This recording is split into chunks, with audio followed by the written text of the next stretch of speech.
Gente, os rins têm muitas funções, dentre elas, regular a pressão arterial, filtrar o sangue, eliminar as toxinas do corpo, controlar a quantidade de sal e água do organismo, produzir também hormônios que evitam a anemia e as doenças ósseas. Estima-se que haja atualmente no mundo 850 milhões de pessoas com doença renal. No Dia Mundial do Rim, vamos saber mais sobre a importância do órgão com a médica Ivana Souza Nunes. Ela é nefrologista no HGG. Bom dia, doutora Ivana, seja bem-vinda. Obrigada, viu, por aceitar nosso convite e estar aqui conosco. Bom dia a todos. Bom dia. Vamos começar então, né? Eu queria que a senhora explicasse pra gente primeiro qual que é a importância dos rins. Bom, o rim, ele é o nosso grande órgão que filtra o nosso sangue. Ele, além dessa grande importância de filtrar o sangue, ele tem diversas funções de regulação de produção de hormônios. Ele é responsável por regular outras funções como pressão arterial, controle de alguns substâncias, por exemplo, que regulam a produção óssea, como você comentou, controla a anemia do nosso corpo. Então, ele é um órgão que tem diversas funções no nosso corpo de extrema importância. Tá certo. Eu queria que a senhora falasse pra gente sobre a doença renal, né? Quando ela acontece, ela chega aí de forma silenciosa? Isso, a doença renal crônica, ela é uma doença que a gente diz que ela acontece quando ela dura uma alteração na função ou na estrutura do órgão por mais de 3 meses. E, infelizmente, ela é uma doença silenciosa até numa fase bem mais avançada da doença. Mas ela é de fácil detecção com exames simples de sangue, dosagem da creatinina e exames simples de urina. Então, a gente sempre luta aí anualmente para as pessoas fazerem a dosagem de creatinina e exame de urina simples para que seja detectado de uma forma mais precoce, porque infelizmente é uma doença silenciosa. As pessoas demoram a perceber, a sentir sintomas, a menos que já tenha uma doença bastante avançada. Certo. Agora, fala pra gente um pouco mais, doutora, sobre as causas aí dessas doenças renais crônicas. As principais causas de doença renal crônica no mundo é pressão alta e diabetes. No Brasil, hoje, a principal causa é hipertensão e no mundo é a diabetes. Então, são doenças muito prevalentes na nossa população e, infelizmente, quando essas doenças não são bem controladas, elas levam a uma doença renal crônica. E por ser doenças muito comuns e que às vezes a gente não tem muito acesso ao tratamento de uma forma correta ou facilidade de acompanhamento, acaba que essas doenças, depois de 5, 10 anos, quando não bem controladas, elas vão evoluir para uma doença renal crônica terminal. Certo. Doutora Ivana, e os cálculos renais? Eles são problemas aí que acometem boa parte da população? É uma doença grave ou é um caso mais ameno da doença? Cálculo renal, ele é uma das causas que podem também levar a uma doença renal crônica. Ele é um tipo de problema que acomete de forma bastante comum na população dos rins. Eles costumam dar mais sintomas, né? Porque quem tem cálculo renal normalmente costumam ter bastante dor. Então é uma doença que ela é mais sintomática, então ela costuma ser mais fácil de diagnóstico. Mas as pessoas que têm cálculo renal com maior frequência e que não são tratadas de forma adequada, elas também podem evoluir para uma doença renal crônica. É uma das causas de doença, quando não tratada, de evolução para doença renal crônica. Certo.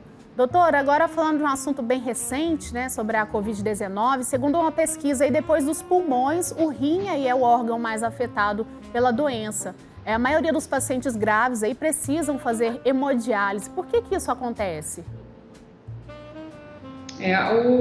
Existem alguns trabalhos mostrando realmente que a Covid-19 ele é um vírus que, SARS-CoV, né, ele é um vírus que ele afeta diversos órgãos, né, não só o pulmão.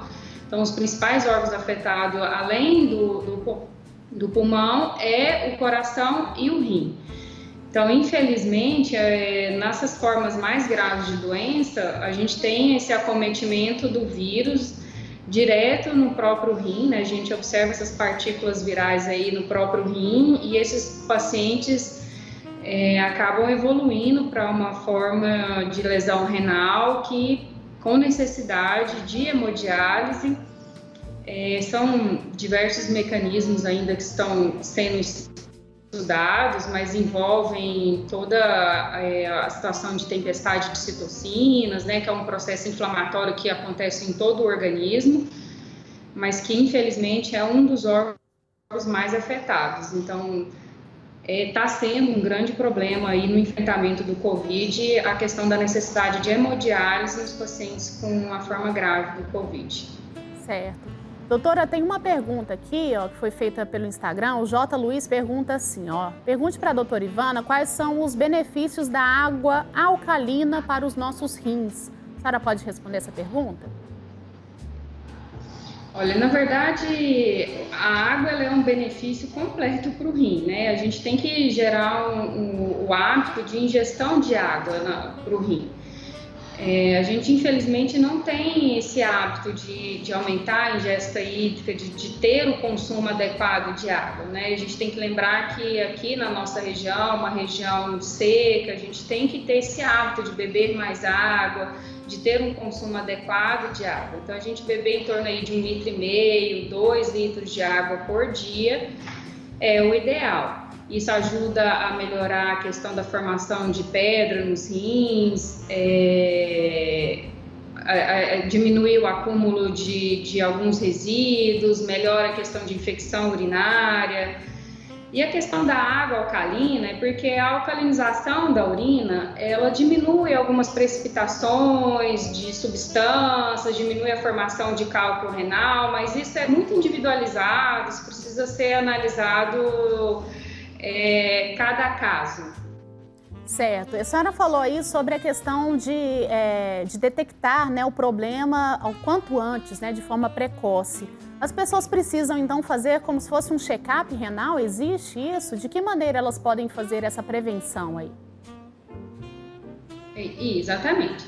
O exame de check-up, né, anual, eles são exames simples, eles estão inclusos no SUS. A dosagem de creatinina e o exame de urina, ele faz parte da rotina anual do paciente, são exames de rotina para qualquer doente e a gente sempre vem orientando a população sobre isso, principalmente aqueles pacientes que têm fatores de risco, que são os pacientes hipertensos e diabetes, estar sempre atento a esses exames, que é conversar com o seu médico e solicitar a questão da dosagem da creatinina e do exame de urina simples. Esses exames eles são capazes de detectar uma doença renal crônica ainda numa fase bem inicial e assim a gente acompanhar esses pacientes e retardar, orientar o doente a mudar a questão de hábitos de vida, orientá-lo para que essa doença renal crônica evolua de uma bem mais lenta ao longo da vida desse paciente. Doutora, e quem tem inchaço e pressão arterial alta? Ela pode ter aí uma doença renal? Como é que isso acontece, esse processo aí? Isso. A pressão alta é a principal causa hoje no Brasil de doença renal crônica. E o inchaço é um dos sinais de que essa pessoa pode ter um problema nos rins, né? Que é o acúmulo de líquido que esse rim pode não estar conseguindo colocar. Então, um paciente que é hipertenso ou que ele é diabético, que está tendo um acúmulo de líquido, está inchando as pernas, ele é um dos sinais que esse rim do paciente pode não estar funcionando bem. Então, é um dos sinais que o paciente começa a reter líquido, tanto líquido quanto aumentar a pressão, e isso é um dos sinais que ele vai observar no corpo dele de que o rim dele não está funcionando bem. E a gente falou aqui que é uma doença silenciosa, né, doutora? Quando esses sintomas começam a aparecer, pode ser que já esteja grave, né? Mas tem mais sintomas além desse, do inchaço? Tem outros sinais aí que o corpo dá de que realmente que o rim não está bem? Os rins não estão bem? Sim. Quando o rim começa a dar os sintomas, né, os sinais e sintomas, infelizmente o paciente já pode estar num grau mais avançado de doença. O que o paciente normalmente percebe? O inchaço é um dos sinais que é muito claro que o paciente percebe que ele está inchando. Outro sinal, o paciente começa a perder o apetite, ele começa a ter náuseas, sentir vontade de vomitar, principalmente no período da manhã, ou quando ele vai escovar os dentes, ele se sente um pouco nauseado, ele começa a apresentar alguns soluços, a coceira no corpo, né, o prurido, é um dos sinais, são sinais que o paciente começa a apresentar num estágio mais avançado. E às vezes o paciente começa a ficar confuso, isso às vezes o paciente não percebe, às vezes as pessoas que estão convivendo com ele que começam a perceber que ele está confuso, está meio letárgico, isso são outras pessoas do convívio que acabam percebendo. Mas o paciente mesmo, ele sente que ele está coçando o corpo, está soluçando, está com falta de apetite, está inchando mais do que o normal, está mais inchado o corpo. São sinais de alerta, então, né? Doutora, agora a senhora falou aí sobre o check-up, né? Falou também sobre a ingestão de água. É possível, então, prevenir as doenças renais crônicas? Além desses dois aspectos aí, tem algo a mais que a gente possa fazer? É possível, sim. E a nossa grande luta é para as questões de prevenção de doença renal. E existem os fatores de alerta que a gente não tem como evitar, por exemplo, história familiar, né? São pacientes de história familiar de hipertensão, pais hipertensos, são pessoas que você tem que ter mais alerta. Isso a gente não muda quando o pai e a mãe já são hipertensos, avós, mas são pessoas que desde muito cedo deveriam evitar consumo de sal excessivo, porque eles têm alta chance de se tornarem pacientes hipertensos. Então, o sal é um grande vilão hoje na nossa sociedade. Então, a gente tem que diminuir muito o consumo de sal na nossa vida. Alimentos industrializados, enlatados, embutidos, eles têm alto teor de sal. E são coisas que a gente pode modificar. Hábitos de vida mais saudáveis, atividade física, caminhadas, tentar diminuir o estresse no dia a dia, fazer meditação, né? Não é nem aula, né? O estresse hoje em dia ele é muito relacionado à piora de crises hipertensivas. Então, levar hábitos de vida saudáveis e a alimentação saudável e redução do consumo de sal. Acho que são os principais fatores de risco que a gente pode ajudar a questão de prevenção de doença renal crônica, que as principais doenças é hipertensão e diabetes. Então, a gente tem que atuar nessas doenças para evitar a doença renal crônica no futuro. Bacana. Doutora, fala pra gente quais os principais tratamentos aí dessas doenças. A gente sabe que a hemodiálise aí que é mais falada, pode explicar pra gente em que ponto que o paciente ele tem que fazer hemodiálise e qual o benefício que esse tratamento traz para o paciente? Quando o rim para de funcionar, né, quando o paciente chega numa fase que a gente não tem como mais reverter, o quadro de insuficiência renal crônica, ele tem algumas opções de tratamento de terapia de renal substitutivo. O paciente pode fazer hemodiálise, que é quando ele vai para uma máquina de hemodiálise, que é feita de depuração do sangue do paciente, que ele faz 3 vezes por semana numa clínica. Ele tem a opção de diálise peritoneal, que é quando faz por um catéter inserido na barriga do paciente. Ou ele tem a terceira opção, que é o transplante renal. São 3 opções de tratamento que substitui quando o rim para de funcionar.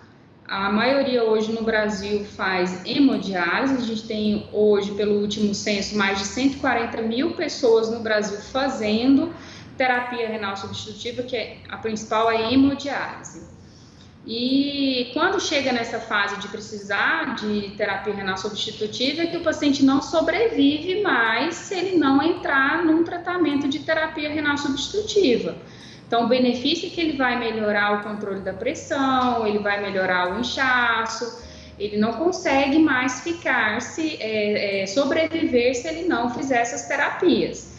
E ele pode optar por uma dessas três, conforme a idade, as condições clínicas do paciente. Isso vai ser abordado junto com o médico dele, nefrologista, qual vai ser a melhor opção para cada um dos pacientes. Bacana, então. Doutora, quero muito te agradecer, viu, pela sua participação. Doutora Ivana Souza Nunes, que é médica nefrologista. Obrigada por responder aí essas dúvidas, né, o pessoal esclarecendo. E fica o alerta aí, né, que são doenças que a gente consegue prevenir, né? Então, a prevenção é o melhor remédio, né, doutora? Exatamente. Muito obrigada, eu que agradeço. Esse ano a campanha do Dia Mundial do Rim Vivendo Bem com a doença renal, dizer que é possível a gente viver bem, que a doença renal crônica é uma doença difícil, mas que mudando os hábitos de vida, a gente consegue viver com ela. Hoje a gente tem muito recurso, a gente tem muitas opções de alimentação, muitas opções modernas de tratamento e a gente consegue sim viver muito bem com a doença renal crônica. Tá ótimo, muito obrigada, um grande abraço, até uma próxima oportunidade.